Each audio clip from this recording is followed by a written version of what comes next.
Hello,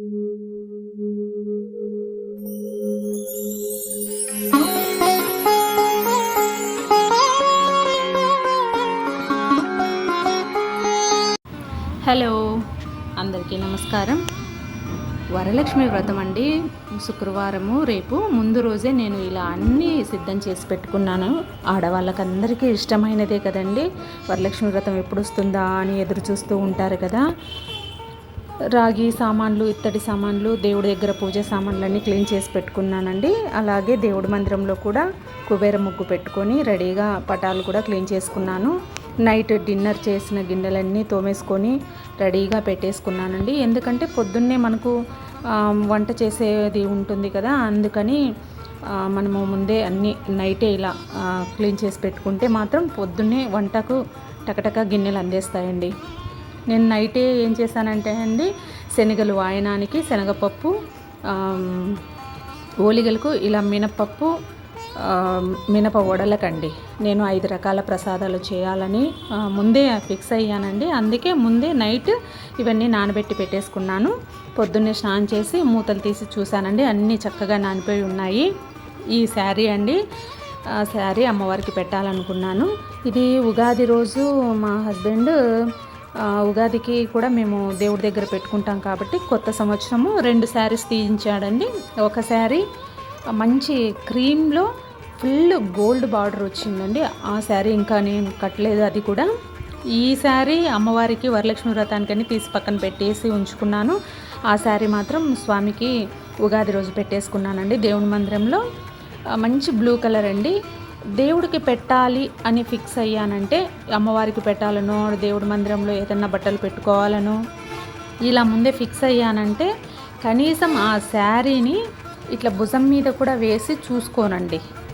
ఒకవేళ shop నుండి కానీ షాప్లో కానీ ఇంటికి వచ్చిన తర్వాత అయినా కానీ శారీ ఎలా ఉంది అని ఇలా మీద వేసుకొని చూస్తాం కదా, అలా కూడా నేను దేవుడికి పెట్టాలని అనుకుంటే మాత్రం నేనైతే పూజకు వాడే ఏదైనా సరే మీద పెట్టి చూసుకోను. పెద్దగా ఎవరికి చూపించను నేను ఈ శారీ తెచ్చాను అని.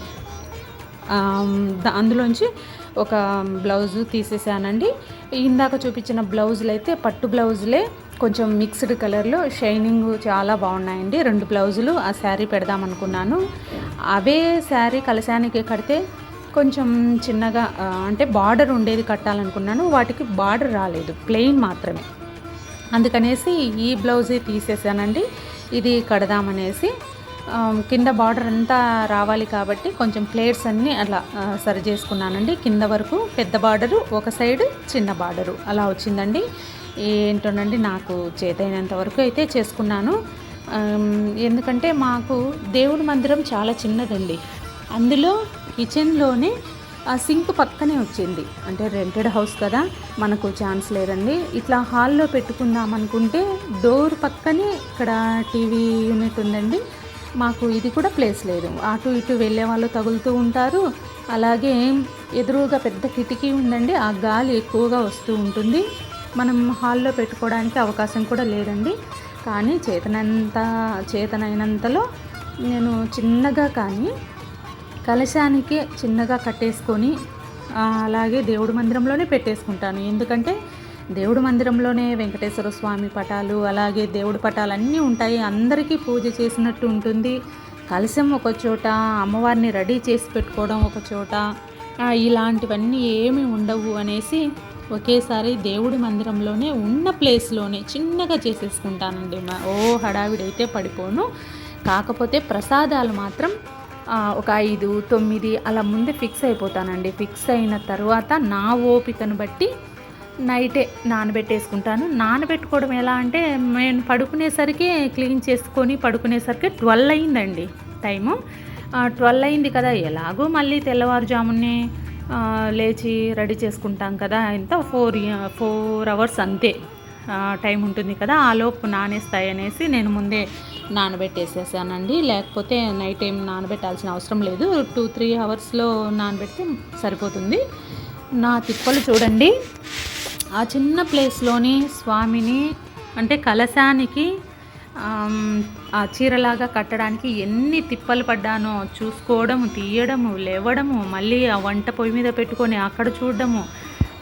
నా కష్టాలైతే అస్సలు ఇంకా భరించలేనండి, అంతలాగా అయిపోయాయి అన్నమాట. కొంచెం హైట్ కావాలి కాబట్టి నేనేం చేశానంటే 2 స్టెప్పుల్లో చెక్క చేయించుకున్నానండి. 2 స్టెప్పుల్లాగా ఉండేది దేవుడి మందిరంలో వేసుకున్నాను. కానీ ఈ కలశం పెట్టినప్పుడు అది సెట్ కాదనేసి 2 స్టెప్పులు ఉన్నది తీసేసానండి. తీసేసి చిన్న పీట ఒక్కటే వేసుకున్నాను. ఓ చిన్న చెక్క మీద దేవుడి పటాలు కొంచెం హైట్ వచ్చేటట్టు పెట్టుకొని కింద ఒక పీట పెట్టుకున్నాను. ఆ పీట మీదనే అమ్మవారిని కలశానికి అమ్మవారిలాగా చిన్నగా అమ్మాయిలాగా కడదామనుకున్నానండి. అందుకు కొంచెం హైట్ కూడా కావాల్సి వచ్చి ఒక రాగి చెమ్మునైతే కింద పెట్టాను. ఇందాక చూశారు కదా, పైన కలశం చెమ్మును పెట్టుకున్నాను. ఇలా తిప్పి అలా తిప్పి అసలు ఆ చెమ్ములో ముందే నీళ్లు పోసి పెట్టామంటే మాత్రం ఒలికిపోతాయి కదా. అందులో ఖాళీ చెమ్ములు కాబట్టి ముందుకు పడుతున్నాయి, వెనక్కిపోతున్నాయి. నా అవస్థ అయితే అసలు అండి, అమ్మో, అలా తిప్పి లేచి కూర్చొని ఓహో అయిపోయిందండి. ముందే ఇవన్నీ ప్రిపేర్ చేసి పెట్టుకొని అలంకరించుకుంటే మనకి ఇన్ని బాధ ఉండదు కాబట్టి. కానీ నేనైతే నాకు అవకాశం లేదు కదా, ఉన్నంతలోనే అలా సెట్ చేసుకున్నానండి. కాకపోతే సింపుల్గా చాలా చిన్నగా చిన్న అమ్మవారిలాగా బాగా సెట్ అయిందండి. ఈసారి డిసప్పాయింట్ ఏదన్నా ఉంది అంటే ప్రతి సంవత్సరం ఏదో ఒకటి ఒక గోల్డ్ది ఏదో ఒకటి కొనేదానండి. లాస్ట్ ఇయర్ కూడా బ్యాంగిల్స్ కొనుక్కున్నాను. అంతకుముందు ఇయర్ కూడా ఒక అమ్మవారికి రూపు కొనుక్కున్నాను. కానీ ఈ ఇయర్ మాత్రం కొంచెం డల్గానే ఉందండి. నాకైతే మాత్రం ఏదో ఒకటి ఏమి తీసుకోలేకపోయాను అమ్మవారికి. అమ్మవారికంటే మనకే కదా, మనమే తీసుకుంటాము, మనమే వేసుకుంటాం కాబట్టి తీసుకోలేకపోయాను. కొంచెం ఆర్థిక ఇబ్బందుల వల్ల కొంచెం ఈ సంవత్సరం తీసుకోలేకపోయానండి. అదిగోండి అమ్మవారి రూపు. ఆ ఫేస్ ఒక్కటి నేను ఒక 4 ఇయర్స్ అయి ఉంటుందండి. 4 కాదు 5 ఇయర్స్ అయి ఉంటుంది. ఆ అమ్మవారిని ఫేస్ను కొనుక్కున్నాను. ఇలాగే చిన్న రాగి చెమ్మును చాలా చిన్న ప్లేట్స్ పెట్టి చూడండి, చెమ్ము కింద ఎంత బాగా సెట్ అయిందో లంగా, అలాగే పైటలాగా. నేను ఒక వైట్ స్టోన్ ఉండే కమ్మలు, బుట్టలు అనమాట, బుట్టలు, ఒక బ్రాస్లెట్ తీశాను. బ్రాస్లెట్ ఎలా సెట్ చేద్దామా ఏంటి చూద్దామనేసి ఒక బ్రాస్లెట్ అయితే బయటికి తీశాను. కానీ సెట్ అవ్వలేదండి. బ్రాస్లెట్ ఏ విధంగా వేయాలి అమ్మవారికి అనేది తెలియలేదు. క్లీన్ చేసి క్లాత్తో తుడిచి అమ్మవారికి 2 చెవులకి 2 దిద్దుల్లాగా, దిద్దులు కాదండి బుట్టల్లాగా బుట్టలు పెట్టేశాను. బుట్టలు చూడండి ఎంత అందంగా ఉన్నాయో. వైట్ స్టోన్ కాబట్టి మెరిసిపోతూ ఉంటాయండి బాగా లైట్ వేసినప్పుడు. అలాగే ఒక కొబ్బరికాయ, పీచు ఉన్న కొబ్బరికాయ అండి మా కానవాయితీ. అంటే మేము ఫస్ట్ నుండి మా అమ్మ వాళ్ళు, అత్త వాళ్ళు అందరూ పెట్టేది కూడా పీచుతో ఉండేదే. ఒలిచినది అయితే అసలు పెట్టమండి మేము. పీచుతోనే కొబ్బరికాయని పెట్టి దాని మీద రవికల గుడ్డ పెట్టేవాళ్ళము. ఇప్పుడు ఏంటంటే ఇలా అలంకరించుకుంటున్నాము కాబట్టి కొంచెం అమ్మవారికి ఫేస్ అలాంటివి తెచ్చుకొని నగలు వేసుకోవడానికి అలా చేసుకుంటున్నాం కదా. మామూలుగా అయితే కొబ్బరికాయ పెట్టి, ఉలవని కొబ్బరికాయ పెట్టి పైన జాకెట్ పీస్ పెట్టేవాళ్ళము. ఇందులో చూసారండి వాటర్ వేసాను. వాటరు, అలాగే పసుపు, కుంకుమ, అక్షింతలు, కాయిను వెండి, రాగిది ఉంటే మాత్రం ఒక రాగి బిల్ల వేసేయండి. లేదంటే మాత్రం కాయిన్ ఏదైనా రూపాయి కాయిన్ కానీ 5 రూపీస్ కాయిన్ కానీ వేసేసానండి. వేసి తమలపాకులు పెట్టుకొని రాగి ఇవి మామిడాకులు కూడా పెడుతూ ఉంటారండి కొందరు. కానీ మాకు మామిడాకులు కాదు, తమలపాకులే ఇది. ఈ కొంచెం చిన్నది చౌకర్ లాంటిది ఒకటి తీసుకున్నానండి నేను అమ్మవారికి వేద్దామనేసి. ఎందుకంటే అమ్మవారికి ఈసారి గోల్డ్ వేయడానికి అందుబాటులో లేవండి. అందుకనేసి నేను కొంచెం చౌకర్ లాగా గొంతుకు బాగుంటుంది అనేసి బజార్లో తీసుకొచ్చాను. అది కూడా అలంకరించాను కొత్తది. అందులో కూడా లక్ష్మీదేవి వచ్చిందండి. ఆ చౌకర్కి చాలా బాగుంది. ఈ బుట్టలు చౌకరు చాలా అందంగా అనిపించింది. అలాగే వైట్ పువ్వులు ఉన్నది ఒకటి ఉందండి. వాటికి అటు ఇటు ఒక రోజా పువ్వులు కట్టేసి అది కూడా ఇలా భుజాల మీద నుంచి దిగుతున్నట్టు వేశాను. మామూలుగా అయితే మెళ్ళో వేద్దాం అనుకున్నాను కానీ సెట్ అవ్వలేదు.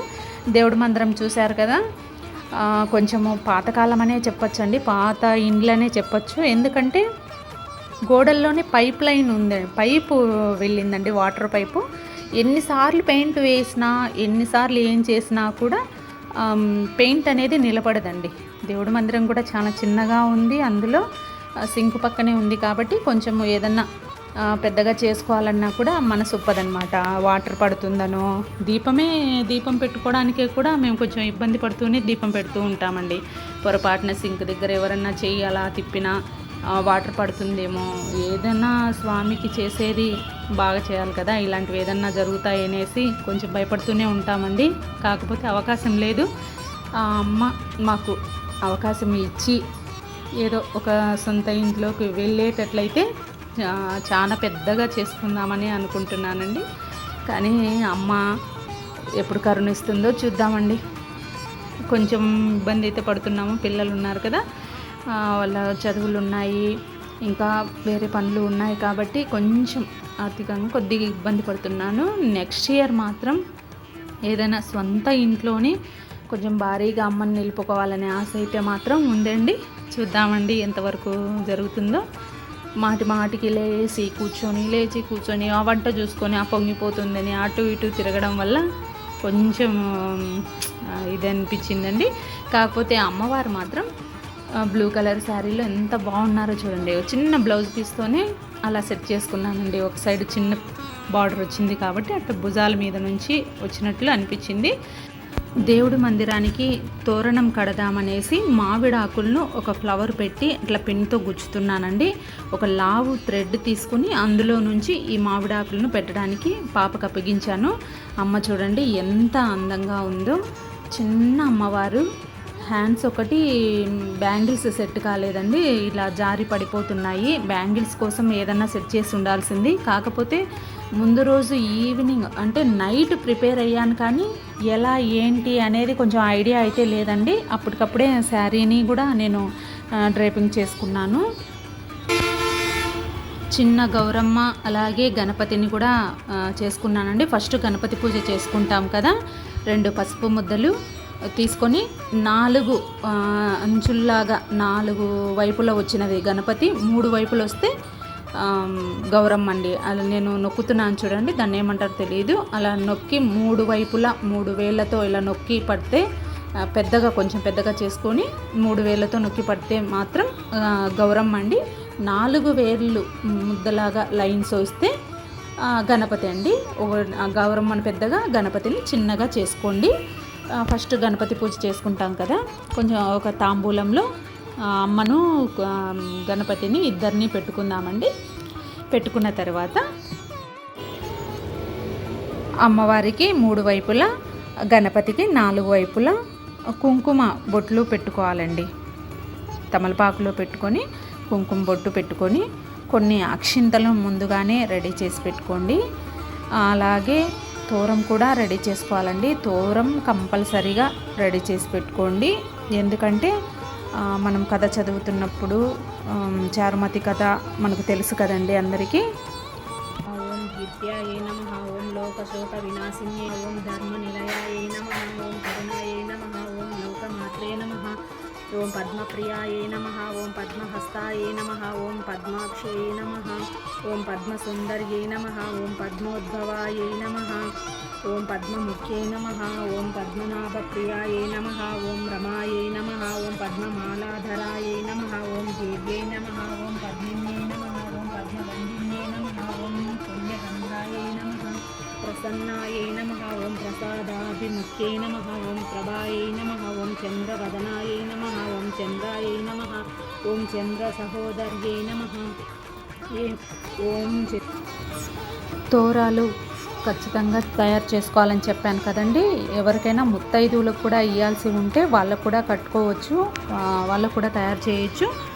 నేనైతే 2 తోరాలు తయారు చేసుకున్నానండి. ఒకటి అమ్మవారికి, ఒకటి నేను కట్టుకోవడానికండి. మధ్యలో ఒక జాజి పువ్వు, చిన్న పువ్వులు కట్టుకోవచ్చు, ఏదైనా సరే పువ్వు కట్టి అటు ఇటు మొత్తం 9 గ్రంథులు, 9 వరుసల పోగులు తెల్లదారంతో కొంచెం పసుపు అద్ది 9 ముళ్ళు వేశానండి. మధ్యలో ముడికి ఒక పువ్వు కట్టాను. కట్టి అలా 2 తోరాలు తయారు చేసుకున్నాను. ఒక తోరం నేను మా హస్బెండ్తో కట్టించుకున్నాను. తోరం కట్టించుకున్న తర్వాత అమ్మవారికి గౌరమ్మని చేసుకున్నాను కదా, అక్కడ ఒక తోరాన్ని పెట్టాను. మీరు ముత్తైదువులకు ఇవ్వాల్సి ఉంటే మాత్రం వాళ్ళకు కూడా ఇవ్వచ్చు. చేతిలో అక్షింతలు పెట్టుకొని చారుమతి కథ చదివి తర్వాత హారతి కూడా ఇచ్చానండి. నేను ముందుగానే ప్రసాదాలు ముందే ఫిక్స్ అయ్యానని చెప్పాను కదండి. ఇదిగోండి ఓలిగా, అలాగే దద్దోజనము, పరమాన్నము, చిత్రాన్నం అండి, నిమ్మకాయ పులిహోర, అలాగే ఉద్దివడ, వాయినం ఇవ్వడానికి శనగలు కూడా ఒక సైడు నానబెట్టుకుని పెట్టాను కదండి. ఇలా ప్రసాదాలు మాత్రం నాకు ఉన్నంతలో, నాకు చేతనైనంతలో ఇలా అమ్మవారికి చక్కగా గ్రీన్ కలర్ గాజులు పెట్టాను. అమ్మవారికి వేయడానికి వీలు కాలేదు కాబట్టి దగ్గర పెట్టానండి. చక్కగా కొబ్బరికాయ కొట్టుకొని చీర, 2 బ్లౌజులు, తాంబూలము అమ్మకి ఇచ్చాను. అమ్మకిచ్చి చారుమతి కథ చదివిన తర్వాత హారతి ఇచ్చేసి ఇక మిగిలింది ఏంటండి, చక్కగా అష్టోత్తరం అయిపోయింది. పూజ చక్కగా చేసుకున్నాను, హారతి ఇచ్చాను, తోరం కట్టించుకున్నాను. అలాగే మా హస్బెండ్కి అక్షింతలు ఇచ్చి కాళ్ళకు నమస్కారం కూడా చేసుకున్నానండి. ఆయన ఆశీర్వాదం కూడా మనకు కావాలి కదా. నాకు ఉన్నంతలో అమ్మను నేను ఇలాగా రెడీ చేసుకున్నానండి. ఇక్కడ తోరణం కట్టుకోవాలన్నాను కదండి. పాప చూడండి ఎంత బాగా తయారు చేసిందో. పిల్లలు ఏదైనా సరే అండి, ఒక్కసారి ఇలా చేయండి ఒక్కసారి చూపించామంటే ఎంత బాగా చేసి పెడతారో చూడండి. మనకు కొంచెం చిన్నగా హెల్పింగ్, ఇలా పనులు పండగల్లో హడావిడి ఉన్నప్పుడు చిన్న చిన్న పనులు ఏదన్నా చెప్తే అలా తప్పకుండా చేస్తుందండి మా పాప. సరే అండి, అమ్మవారి ఆశీర్వాదాలు చూస్తున్న మీకు, చేస్తున్న నాకు కూడా ఉండాలని ఆశిస్తూ నమస్తే అండి. ध्यानं चक्राकारं महत्तेजः तन्मध्ये परमेश्वरी जगन्माता जीवधात्री नारायणी परमेश्वरी व्यूहतेजोमयी ब्रह्मानन्दिनी हरिसुन्दरी पाशाङ्कुशेक्षुकोदण्डपद्ममालालसत्करा दृष्टा त्वां मुमुहुर्देवाः प्रणेमुर्विगतज्वराः तुष्णुवुः श्रीमहालक्ष्मीं ललितां वैष्णवीं परां। श्रीदेवाः उवाच जयलक्ष्मी जगन्मातः जयलक्ष्मी परात्परे जय कल्याणनिलये जय सर्वकलात्मिके जय ब्राह्मी महालक्ष्मी ब्रह्मात्मिके परात्मिके जय नारायणि शान्ते जय श्रीललिते रमे जय श्रीविजये देवीश्वरि श्रीदे जयर्धिधे नमः सहस्रशीर्षायै सहस्राननलोचने नमः सहस्रहस्ताब्जपादपङ्कजशोभिते अणोरणुतरे लक्ष्मी महतोऽपि महीयसी